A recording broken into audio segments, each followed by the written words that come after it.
Gualberto García apareció bajo las luces como si trajera consigo un idioma antiguo, uno que solo podía hablarse a través de un sitar que vibraba con una intensidad casi espiritual. Aquel sonido mezcla improbable de Andalucía y Oriente tenía el poder de detener a una sala entera. Sin embargo, en la noche que debía consagrarlo, definitivamente algo ocurrió detrás del telón, y el silencio se volvió más pesado que cualquier acorde. Dicen que bastaron unos compases para que el público quedara atrapado en una especie de trance. La mirada de Gualberto estaba fija, concentrada, casi desafiante. El sitar resonaba con la precisión de un ritual, pero entre bambalinas se gestaba una discusión áspera entre el músico y la dirección del programa. Lo que comenzó como un desacuerdo técnico se convirtió en un choque frontal entre la libertad creativa y las normas estrictas de una cadena que no entendía su propuesta. En cuestión de minutos llegó la decisión que nadie esperaba. La actuación quedaba cancelada, la grabación no saldría al aire, y el artista que minutos antes parecía tocar el cielo quedaba fuera de la programación sin posibilidad de réplica. ¿Por qué un músico considerado pionero dentro de la vanguardia española terminó siendo tratado como una figura incómoda? ¿Qué había en su estilo, en su carácter o en su mensaje que despertaba tanta resistencia?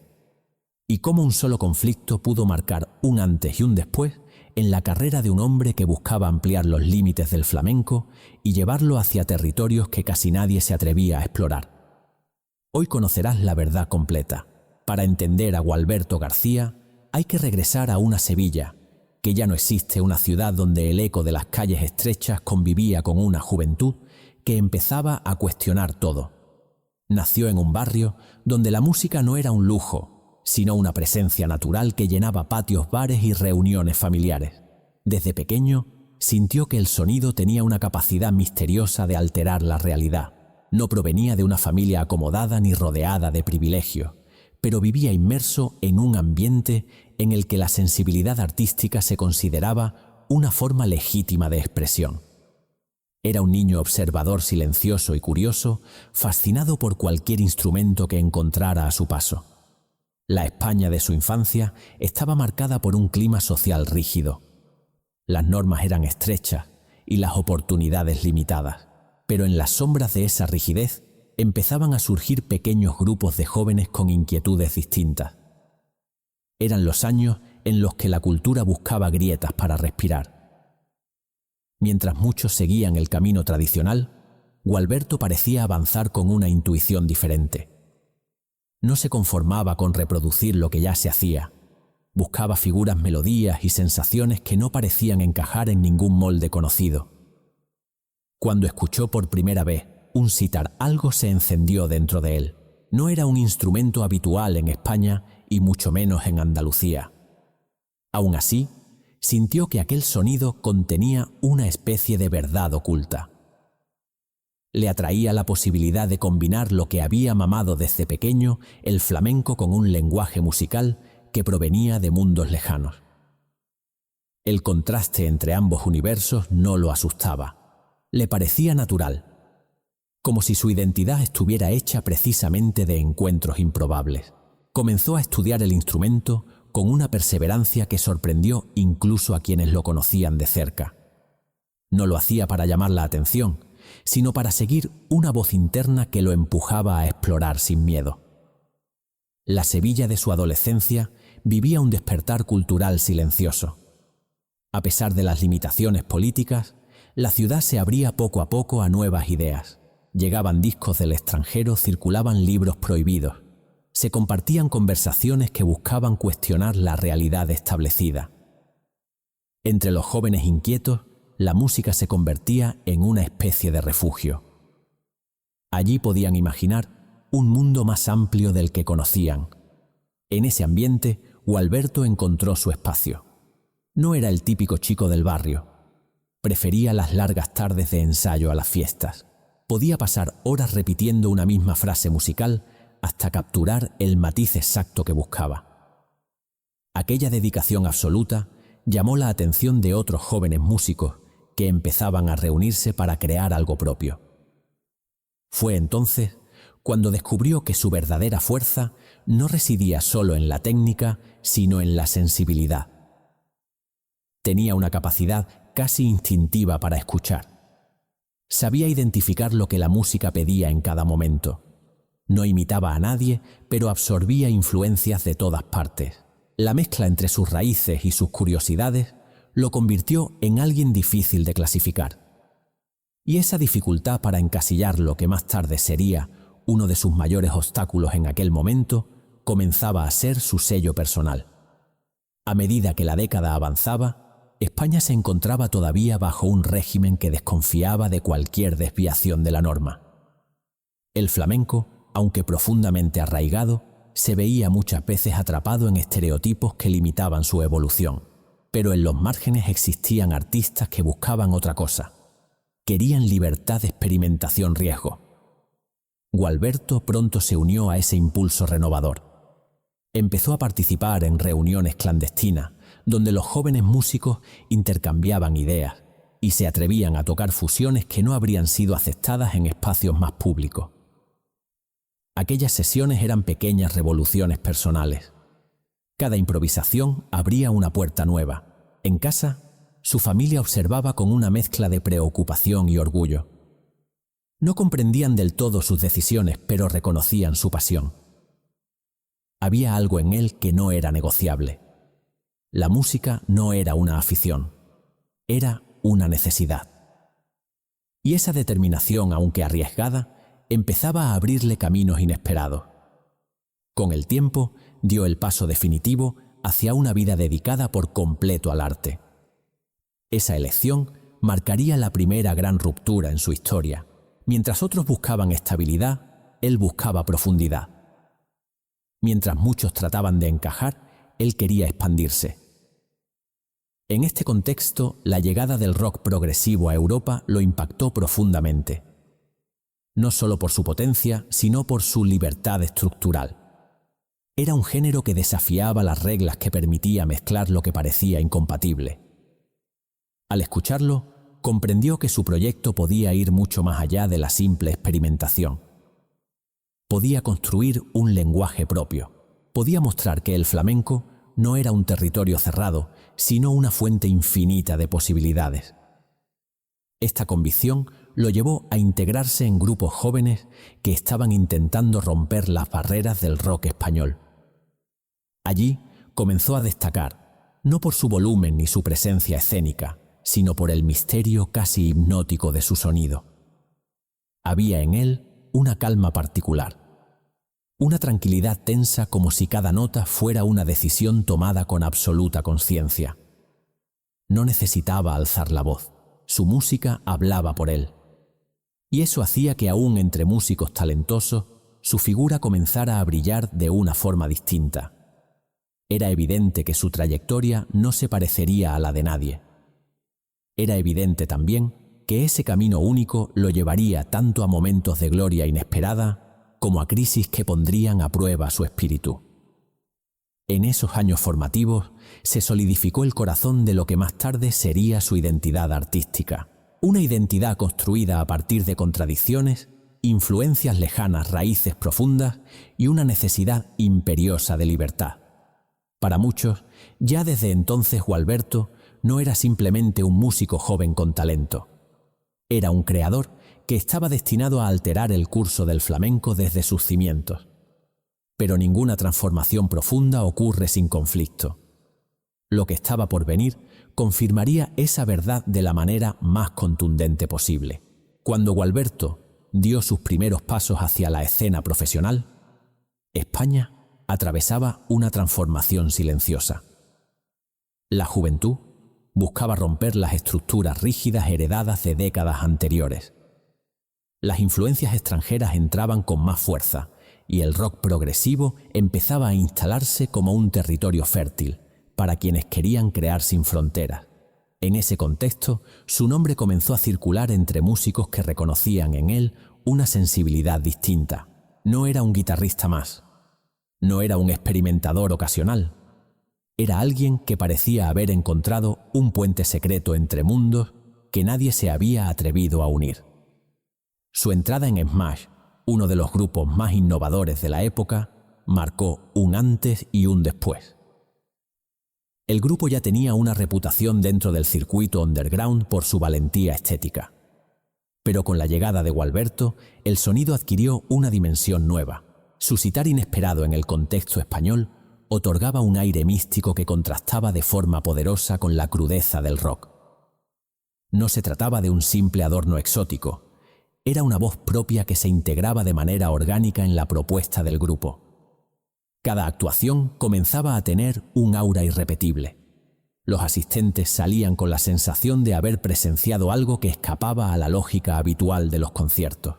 Fue en aquel periodo cuando los críticos más atentos empezaron a señalar que algo estaba cambiando en la música española. No era solo el sonido de Smash, sino la energía que se desprendía de la presencia de Gualberto. Tenía la capacidad de transformar una canción en un viaje sensorial. Cada nota parecía llevar una historia detrás. Comenzaba así a construirse una reputación que no dependía de cifras de ventas, sino de la profundidad de su propuesta artística. La banda obtuvo una creciente atención mediática y se convirtió en un referente de la nueva música española que buscaba liberarse de corsés antiguos. En varias ocasiones durante ensayos o reuniones creativas, era evidente que Gualberto no tenía límites mentales a la hora de plantear qué podía hacerse con una canción. Proponía cambios que parecían imposibles. Introducía estructuras que desafiaban la forma tradicional. Ese espíritu explorador se convirtió en una de las piezas clave del ascenso del grupo. A medida que los escenarios se hacían más grandes y el público más numeroso, el impacto emocional de su música se multiplicaba. Uno de los momentos más recordados por quienes lo vivieron fue aquella noche en la que el grupo presentó un repertorio fusionado entre flamenco y rock progresivo sin advertir al público. Al principio hubo desconcierto.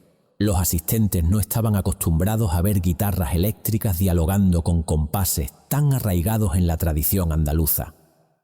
Pero en cuanto el sitar de Gualberto entró en escena, todo cambió. El silencio se volvió denso. Los espectadores entendieron que estaban frente a una propuesta que rompía barreras históricas. La actuación terminó con una ovación que duró varios minutos. Aquella noche selló la reputación de Gualberto como uno de los pioneros absolutos del flamenco progresivo. Su influencia comenzó a sentirse más allá del grupo. Músicos de distintos estilos se acercaban a él para comprender cómo construía aquellas atmósferas tan magnéticas. Lo escuchaban hablar de escalas, timbres y matices como si estuviera describiendo paisajes. Muchos recordaban su manera de explicar que la música tenía que contar una verdad interna, una verdad que no siempre coincidía con la lógica comercial. Esa filosofía lo convirtió en una figura respetada, incluso entre quienes nunca habían imaginado mezclar flamenco con sonoridades orientales. A mediados de la década, la crítica especializada empezó a mencionarlo como una de las voces más originales del país. Pero lo que más llamaba la atención no era el reconocimiento externo, sino su actitud ante el éxito. No parecía necesitarlo. No actuaba buscando aprobación. Su verdadera motivación permanecía intacta: explorar, descubrir, crear espacios nuevos. Esa distancia respecto al mercado lo hacía aún más intrigante. Mientras otros músicos buscaban oportunidades televisivas o contratos más lucrativos, él priorizaba la autenticidad de su arte. Esta independencia tan poco habitual reforzó su imagen de músico espiritual, casi asceta, que no temía desviarse de los caminos establecidos. El ascenso también trajo consigo momentos de tensión. No todos estaban preparados para aceptar su propuesta. En algunos círculos tradicionales del flamenco se cuestionaba la legitimidad de sus fusiones. Se decía que aquello no era flamenco, que era una provocación innecesaria. Pero esas críticas, lejos de frenarlo, le confirmaron que estaba empujando los límites de un género que necesitaba renovarse. En entrevistas pocas y seleccionadas, siempre defendía con serenidad su visión. Explicaba que el flamenco había nacido del mestizaje y que su evolución solo podía darse mediante nuevas mezclas. Esta postura, aunque polémica, comenzó a ser vista con más respeto a medida que su música demostraba una coherencia profunda. Su primer trabajo en solitario marcó un punto culminante de esta etapa de crecimiento. El disco mostró una madurez inesperada, incluso para quienes lo conocían bien. Las composiciones estaban tejidas con una delicadeza casi meditativa. El sitar adquiría un protagonismo sublime, pero sin borrar la esencia flamenca que lo había acompañado desde la infancia. El álbum recibió elogios por su audacia y su belleza. Algunos críticos lo describieron como una puerta abierta hacia una nueva manera de entender la tradición andaluza. En medio de este ascenso, comenzaron a llegar invitaciones para participar en programas de televisión y festivales prestigiosos. Su presencia, aunque discreta, tenía un impacto inmediato. Se comentaba que ver a Gualberto sobre el escenario era una experiencia transformadora. No necesitaba artificios. Su música generaba un magnetismo que pocas veces se vio en la escena española de la época. Cada presentación ampliaba su círculo de admiradores. Cada entrevista hacía crecer su misterio. Cada nuevo proyecto aumentaba la expectativa sobre lo que haría después. Pero mientras la fama aumentaba, también crecía una sombra que pocos podían ver. La combinación entre su sensibilidad, su independencia y su constante búsqueda artística lo acercaba de manera inevitable a un conflicto que cambiaría su destino. Todo parecía indicar que estaba a punto de alcanzar un reconocimiento histórico. Sin embargo, en el momento más inesperado, lo que parecía gloria eterna, pronto se convertiría en su mayor pesadilla. El ascenso de Gualberto parecía imparable cuando recibió la invitación para participar en un programa televisivo que prometía consolidarlo ante un público más amplio. Era una oportunidad que muchos artistas habrían considerado decisiva. Sin embargo, para él representaba algo distinto. No buscaba popularidad inmediata. Buscaba un espacio donde pudiera mostrar la esencia de su música sin renunciar a su identidad. Aún así, aceptó la oferta con la esperanza de que aquella exposición abriría puertas a proyectos más ambiciosos. Lo que no sabía era que esa decisión marcaría el inicio de una crisis que dejaría huella en su vida artística. Los ensayos comenzaron con un clima de tensión sutil. La producción quería un espectáculo más convencional, con un formato que encajara en los parámetros televisivos de la época. Esperaban una actuación sólida y visualmente atractiva, pero sin riesgos. El problema era que la propuesta de Gualberto no perseguía la espectacularidad inmediata. Su música necesitaba espacio, necesitaba silencio, necesitaba una atmósfera que permitiera al público entrar en su universo. Esta diferencia de visión comenzó a generar fricciones desde el primer día. Durante los preparativos, la dirección del programa insistió en reducir los tiempos de su intervención. Querían eliminar pasajes instrumentales que consideraban demasiado largos. También propusieron modificar la iluminación para hacerla más brillante, más acorde con el estilo televisivo tradicional. Gualberto respondió con calma pero con firmeza. Explicó que su música no podía ajustarse a esquemas que la ahogaran. No era cuestión de ego, era respeto hacia su arte. Sin embargo, sus argumentos se estrellaron contra una estructura rígida que no dejaba margen para la experimentación. El conflicto estalló la noche de la grabación. El ambiente entre bambalinas era tenso. Había murmullos, miradas esquivas y una sensación de incomodidad que recorría a todo el equipo. Gualberto llegó con la serenidad habitual, pero también con la determinación de no ceder en aquello que consideraba esencial. Tenía claro que si modificaba su propuesta para adaptarse a las exigencias externas, la actuación perdería su sentido. Esa postura generó un choque frontal con la producción. Se pidió que acortara la pieza, que eliminara fragmentos que consideraban demasiado arriesgados para la audiencia, que simplificara su presentación para hacerla más accesible. La tensión llegó a un punto irreversible cuando se planteó retirar por completo el uso del sitar. Según la dirección, el instrumento podía confundir al público y no encajaba en el formato del programa. Para Gualberto, ese pedido era inaceptable. El sitar no era un accesorio, era la columna vertebral de su lenguaje musical. Sin él, la actuación se convertía en una caricatura. Intentó explicar la importancia del instrumento dentro de su propuesta, pero sus palabras no modificaron la decisión. Lo que estaba en juego era el control artístico, y en ese terreno ninguno de los dos lados estaba dispuesto a ceder. La discusión se intensificó hasta que una orden fría y definitiva cayó sobre la mesa. La actuación quedaba cancelada.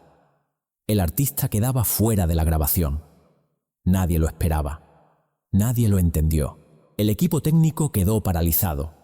Algunos músicos que trabajaban en el programa intercambiaron miradas incrédulas.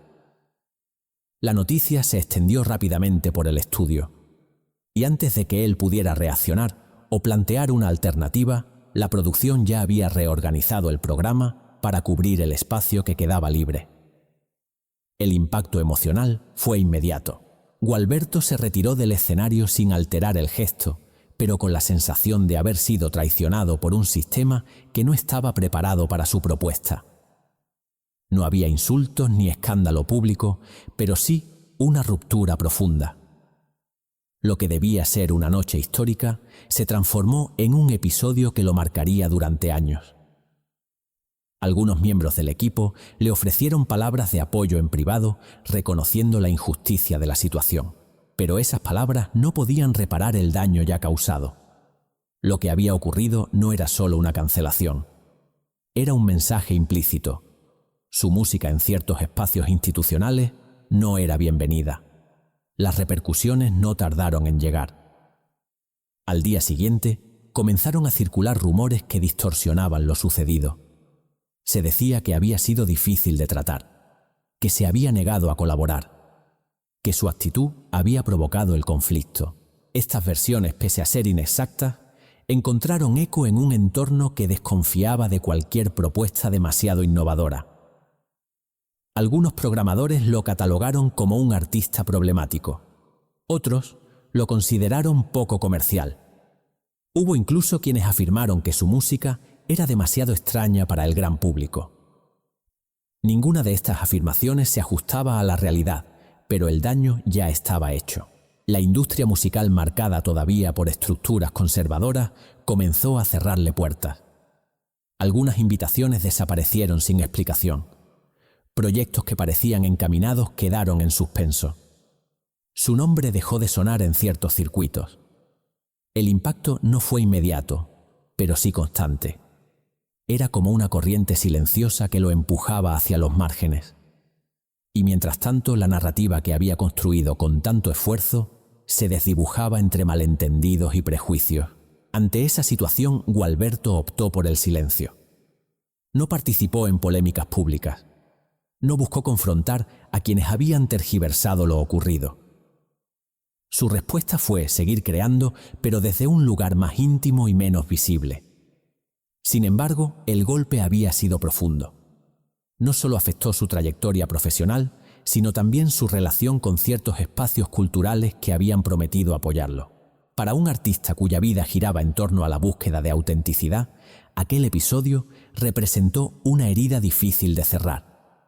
Con el paso del tiempo, muchos entendieron que lo sucedido había sido una pérdida para la música española.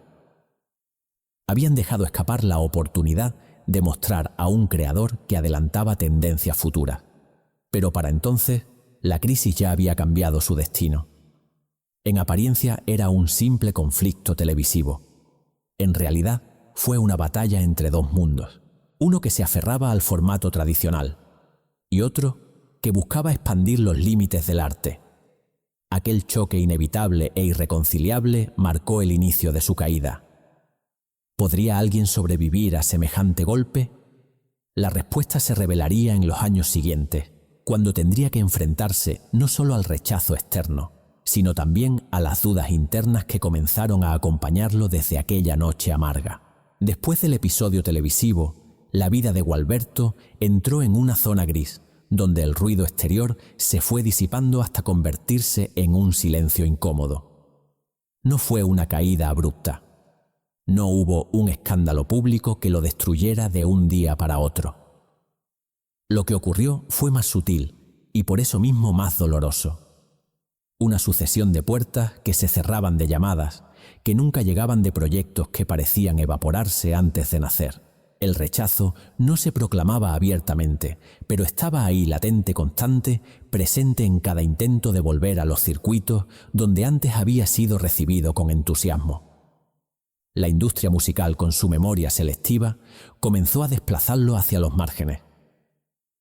Algunos agentes evitaban trabajar con él por miedo a que su propuesta resultara demasiado arriesgada. Productores que antes se mostraban fascinados por su talento, ahora dudaban de su viabilidad comercial. Incluso ciertos músicos que lo admiraban tomaron distancia conscientes de que la etiqueta de artista problemático podía afectar sus propias trayectorias. Para un creador tan sensible, aquella atmósfera de desconfianza se convirtió en un peso insoportable. En privado las dudas comenzaron a aparecer. Por primera vez desde su adolescencia se preguntó si su búsqueda artística había sido demasiado ambiciosa. Si la mezcla entre flamenco y sonoridades orientales habría sido un camino demasiado adelantado a su tiempo.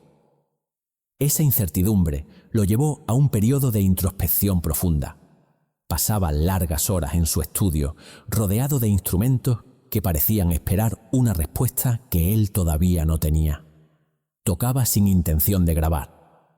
Solo tocaba, como si necesitara recordar por qué la música había sido siempre su refugio. La crisis no solo afectó su vida profesional, también impactó en su entorno personal. La sensación de injusticia se mezclaba con una soledad que se hacía más visible cada día. Había quienes trataban de animarlo, pero sus palabras se perdían en un mar de silencios. Gualberto no buscaba consuelo, buscaba sentido. Y ese sentido no aparecía.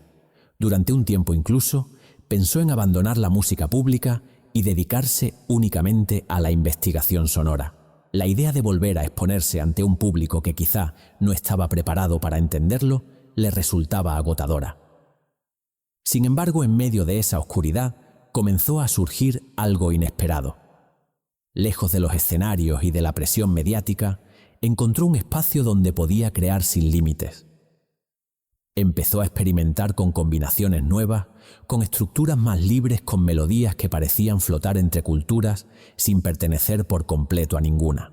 Esa libertad involuntaria nacida del rechazo se transformó en una fuente de inspiración que no había tenido antes.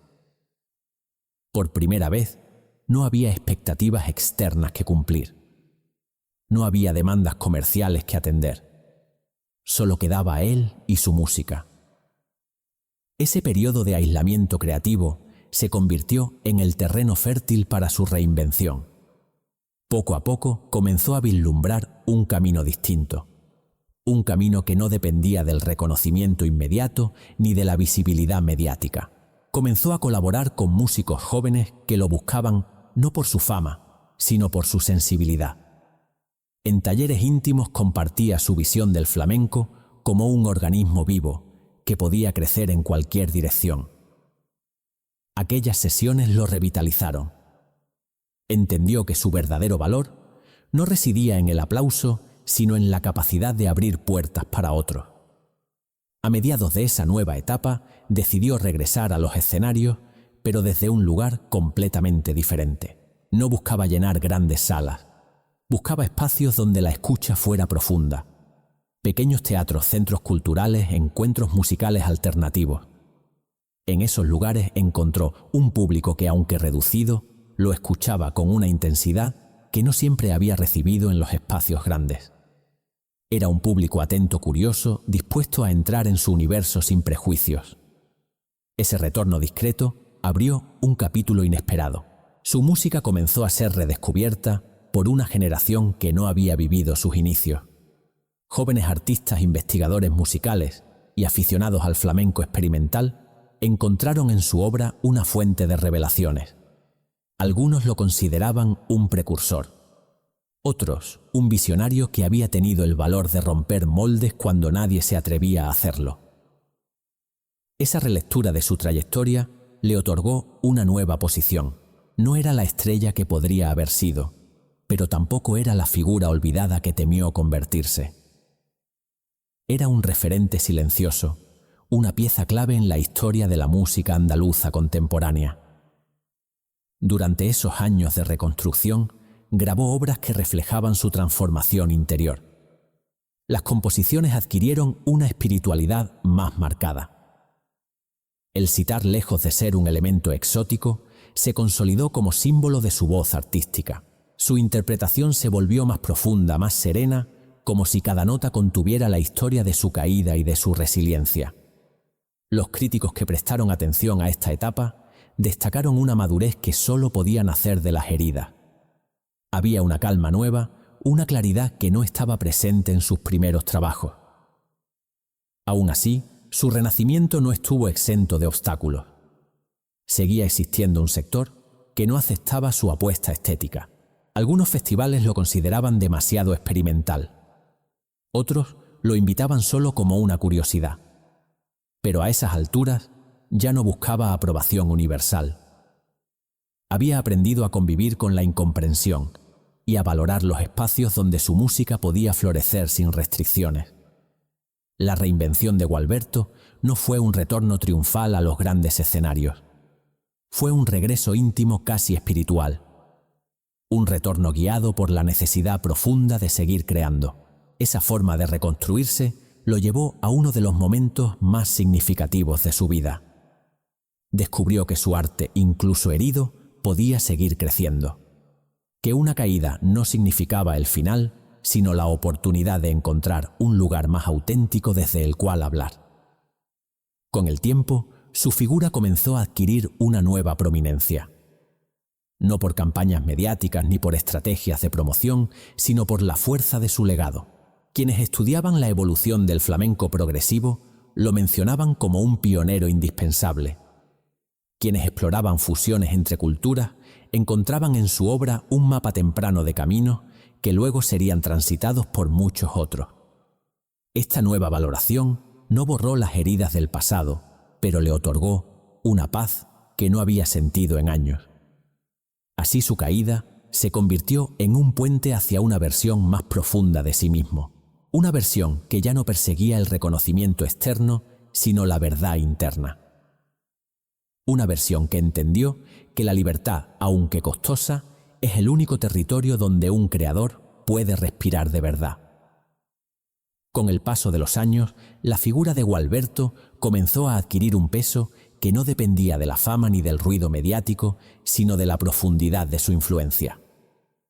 Muchos artistas que exploraban nuevas fronteras sonoras descubrieron en él un precedente que les permitía avanzar sin miedo. Su trabajo demostró que el flamenco no era una tradición inmóvil, sino una corriente viva capaz de abrirse hacia horizontes inesperados. Aquella mezcla entre sítar y compás andaluz, que en su momento pareció arriesgada, empezó a ser interpretada como un gesto visionario. No era una ruptura caprichosa, sino una evolución natural que ampliaba la identidad musical de Andalucía. Su legado se consolidó especialmente entre quienes buscaban experimentar con fusiones culturales. Los músicos jóvenes encontraban en su obra una invitación a explorar sin restricciones. Investigadores y críticos comenzaron a incluir su nombre en estudios que analizaban la transformación del flamenco durante la segunda mitad del siglo XX. En esos trabajos, Gualberto aparecía como un pionero silencioso, alguien que había abierto caminos sin esperar recompensa. Su música se escuchaba con una atención renovada. Las grabaciones que años atrás habían pasado desapercibidas comenzaron a circular entre aficionados que veían en ellas una profundidad que el tiempo había permitido apreciar. Dentro de la escena andaluza, su influencia adquirió un matiz especial. Algunos guitarristas flamencos reconocían que su aproximación al género había desafiado prejuicios arraigados. Había demostrado que la tradición podía dialogar con otros lenguajes sin perder su esencia. Esa apertura conceptual permitió que generaciones posteriores pudieran integrar elementos del jazz, del rock, de la música oriental o electrónica sin ser vistos como transgresores sin rumbo. En buena medida, ese espacio de libertad se construyó gracias a la valentía artística de Gualberto. Su manera de pensar la música ayudó a flexibilizar las fronteras de un género que a menudo se veía atrapado en la nostalgia. El público que lo siguió desde sus inicios también mantuvo viva su memoria, para muchos representar una época en la que la música estaba atravesada por una necesidad profunda de cambio. En reuniones, charlas y encuentros musicales se hablaba de él como un creador que supo adelantarse a su tiempo. Su figura adquiría un aura casi espiritual, no porque hubiera buscado esa imagen, sino porque la coherencia de su trayectoria lo convertía en un símbolo de autenticidad. Quienes lo conocieron personalmente recordaban su serenidad, su humildad y su capacidad para escuchar. Para ellos, Gualberto no era solo un músico, sino alguien que vivía la música con una intensidad honesta. La crítica contemporánea revisó su obra con ojos distintos. Aquello que en su momento fue considerado demasiado experimental comenzó a ser valorado como un laboratorio sonoro imprescindible para entender la evolución musical de España. Publicaciones especializadas reivindicaron discos que habían quedado relegados en su época. Documentales, artículos y entrevistas recuperaron fragmentos de su trayectoria para mostrar el impacto que había tenido en movimientos culturales posteriores. Muchos se sorprendieron al descubrir hasta qué punto su influencia había atravesado generaciones sin necesidad de reconocimiento masivo. En festivales dedicados a la música de raíz, su nombre empezó a aparecer como referencia obligada. No siempre como artista invitado, pero sí como inspiración para nuevas propuestas. Algunos músicos dedicaron composiciones a su memoria artística. Otros, en conciertos especiales, reinterpretaron fragmentos de su obra para rendir homenaje a su originalidad. Estas manifestaciones no buscaban glorificarlo, sino reconocer la importancia de su contribución. Su música, escuchada décadas después, seguía teniendo el poder de abrir espacios emocionales profundos. En la memoria colectiva del flamenco progresivo, Gualberto ocupa un lugar singular. No fue una figura ruidosa ni mediática. No persiguió el éxito comercial ni buscó convertirse en estrella. Su legado se construyó desde la perseverancia y desde una visión clara de lo que la música podía llegar a ser. Y precisamente por eso su figura creció con el tiempo. A diferencia de tantos artistas que brillaron fugazmente, él dejó una huella que se hizo más visible a medida que el panorama musical evolucionaba. Su obra no necesitó modas ni tendencias para mantenerse viva. Su autenticidad la preservó. Entre los aficionados que escuchan su música en la actualidad, existe una profunda admiración por la manera en que integró culturas sin perder la esencia andaluza que lo definía. Hay quienes afirman que escuchar a Gualberto es entrar en un territorio donde el pasado y el futuro se encuentran, donde el flamenco se expande sin romperse, donde cada nota parece contener una búsqueda espiritual que trasciende el tiempo. Para muchos esa cualidad lo convierte en un artista irrepetible. Su memoria también se mantiene a través de los músicos que continúan explorando caminos que él trazó con valentía. Cada vez que un creador decide mezclar el flamenco con otro lenguaje consciente o inconscientemente, dialoga con la obra de Gualberto. Esa persistencia silenciosa demuestra que su aporte no fue un gesto aislado, sino una semilla que siguió creciendo después de él, y es precisamente esa continuidad la que confirma la profundidad de su legado. Con el tiempo, su figura se integró en un relato más amplio sobre la evolución de la música española.